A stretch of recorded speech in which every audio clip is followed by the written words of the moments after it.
Hello students, welcome back. Chapter 1 The Teeny Teacher, Part 2 from 7th class book The Alien Hand. So we will start. There are many kinds of ants. Means यहाँ पर बहुत प्रकार की चींटियाँ कीड़ियाँ पाई जाती हैं. The commonest among them, उनमें से जो commonest मतलब जो मेन है वो हैं आर द ब्लैक और रेड वंस, काली और लाल. वी हैव सीन दैम, हम उन्हें देख चुके हैं. सिंस वी वर चिल्ड्रन, कब देख चुके हैं? वी वर चिल्ड्रन, जब हम बच्चे थे. But have not paid enough attention, लेकिन उस टाइम पे हमने उसकी तरफ इतना ध्यान नहीं दिया. वेयर डू दे लिव, कि वो कहाँ रहती हैं. इन देयर कंफर्टेबल होम्स, अपने आरामदायक घर में. कॉल्ड नेस्ट, क्या उनके घर को घोंसला कहते हैं. और एंट हिल्स मीन्स चींटियों का घर. हमने पढ़ा था ना पिछले पार्ट 1 में. The homes of ant is called ant hills. Each has hundreds of little rooms and passage, मतलब हर एक एंट हिल्स के अंदर हंड्रेड्स ऑफ लिटल रूम्स यानी 100 के लगभग छोटे छोटे रूम्स कमरे होते हैं उनके. एंड पैसेजेस, और पैसेजेस मतलब होता है स्तर, लेवल होते हैं. In some of these rooms the queen ant lays eggs, और in some of these rooms, और इनमें से कुछ घरों में रूम्स में, कमरों में द क्वीन एंट, जो उनकी रानी चींटी होती है, लेज एग्स, वो अंडे देती है. Others are nurseries for the young ones, और जो बाकी हैं अदर्स मतलब जो बाकी बची हुई हैं, बाकी जो चींटियां हैं, एंट हैं, are nurseries for young ones called grubs, और बाकी जो छोटी छोटी वो कीड़ियाँ होती हैं उनको हम बोलते हैं नर्सरी, जैसे हमारी पौधों की होती है ना, इसी टाइप से, और उसको बोलते हैं called grubs. Workers have their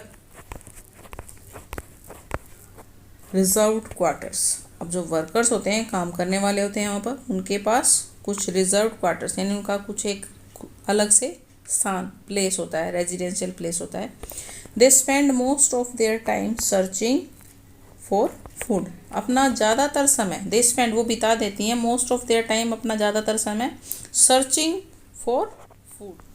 some rooms serve as store houses for this food, लेकिन उनमें से कुछ कमरे ऐसे भी होते हैं जो as a store house use किए जाते हैं उनका भोजन, फॉर दिस फूड मतलब इस भोजन को रखने के लिए, स्टोर करके रखने के लिए. Soldiers have separate barracks, no worker has ever tried to live in a soldiers house. No soldier has ever gone out searching for food. No worker और सोल्जर और cleaner has ever harmed a girl, और उनमें से कोई भी उनको नुकसान पहुंचाने की कोशिश नहीं करता है. सो यू सी, आप देख सकते हैं, एन एंट्स लाइफ, जो एक चींटी का जीवन होता है, लाइफ होती है, इज़ वेरी पीसफुल, बहुत ही शांतिपूर्ण होती है, उनको कोई डिस्टर्ब नहीं करता है. Each does its share of work intelligently, each does प्रत्येक जो होती है, इट्स शेयर अपने हिस्से का, ऑफ वर्क काम जो है, इंटेलिजेंटली बहुत ही बुद्धिमत्ता से करती हैं, एंड ब्रेवली बहुत ही बहादुरी से करती हैं. And never fights with other members of the group, और जो उनके ग्रुप में अदर मेंबर्स होते हैं, सदस्य होते हैं, उनकी जो और कंपेनियंस होते हैं, उनके साथ कभी भी झगड़ा नहीं करते हैं. अब मैं आपको लास्ट में बताती हूँ, ये जो यहाँ पर कहा गया है, some room serve as store houses for this food, we have read it. Soldiers have separate barracks, जो सोल्जर्स होते हैं उनके अलग से, सिपाहियों के अलग बैरक्स बने होते हैं वहाँ पर. No worker has ever tried to live in a soldiers house, जो वर्कर होते हैं वो सोल्जर के हाउस में, एक सिपाही के हाउस में रहने की, घर में रहने की कोशिश नहीं करते हैं.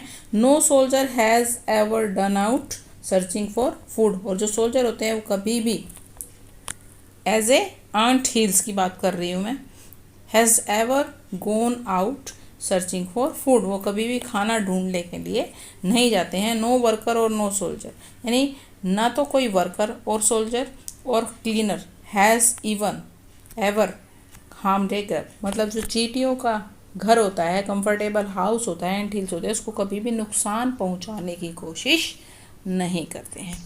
Thank you and have a nice day.